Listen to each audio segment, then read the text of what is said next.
Hello mga guys! Another day, another vlog. Welcome to my channel. So ayan, nakalipas na naman nga ang isang linggo and mag-check na ulit tayo ng ating mga alaga sa stock market. Tingnan natin kung ano na nga ba ang nangyari sa kanila. Let's go! So ito na mga guys, yung ating Instagram na open ko na and tingnan natin muna yung PSEI or yung index. Bali nilagyan ko na nga ng arrow yung start ng week. Ito yung October 21, Monday.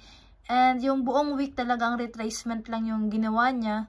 So, nandito siya ngayon sa 38.2% retracement. So, tingnan natin next week kung babawiin niya na ba. Magaganito na ba siya? So, bali, ang ano nito is nagsa-sideways lang yung ating index. So, next naman natin mga guys ay itong MBT or yung Metrobank. Bali, ito yung arrow natin. Dito nag-start yung week.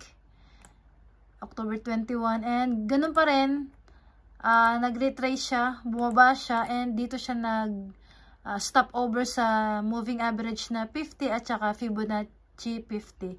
So parang susundan lahat ng mga hawak nating stocks yung index. Tingnan natin next week kung babalik na siya pa ganyan. Or ano lang yan siya, magi-stay na lang siya dito sa area na to. Makikita natin next week. So, ito naman mga guys, yung ating keeper, isa sa pinaka talagang bagger natin or yung talagang uptrend. Bale, nag-start siya dito. Ito yung October 21 niya. So far, walang changes, parang indecision, small candle. Pero ayan, nung Wednesday ay talagang malaking candle yung bagsak niya. And currently, nasa Fibonacci 236. So, halos lahat nga, parang nagre-retrace or nagpapahinga. Kumukuha ng buwelo. Tingnan natin kung pagdating ng November, December, sila, magdidire-diretso or magi-stay muna sila kung nasaan sila ngayon.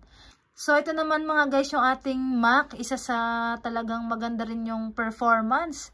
Bale, yung start ng week niya, ito, green, dalawang malaking green candles, uptrend, then, ayan, nung Webes at Biyernes, binawi lang din yung pag-angat niya nung Monday, Tuesday.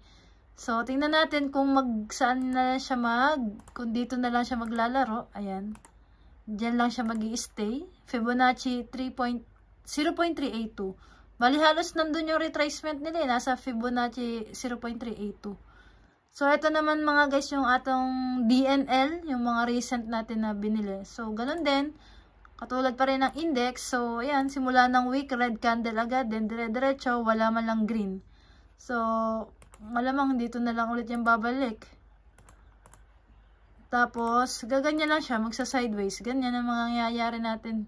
Mangyayari siguro sa kanya, pero wag natin sanang makita na dumiretso siya dito. Para maganda-ganda pa rin yung posisyon. So, ito naman mga guys, yung ating SMPH. Bali, ayan, ito yung start ng kanyang week. Ganun pa rin, talagang lahat bagsak or retracement ang ginawa. So, lahat ng mula Monday hanggang Friday, red candle, pababa. Then, nag-breakdown na rin siya sa trend line natin. Ayan. Ito kasi yung ating higher low.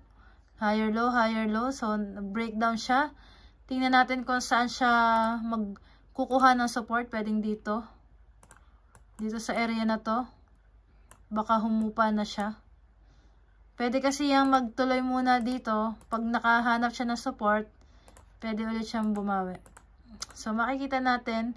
Pero so far, nasa Fibonacci 0.382 and MA200. Malakas naman yung ating support sa MA200. So, sana, hindi na siya bumaba dito. So, ayan. Kung may mga buying power, pwede kumuha dito sa area na to, sa ilalim.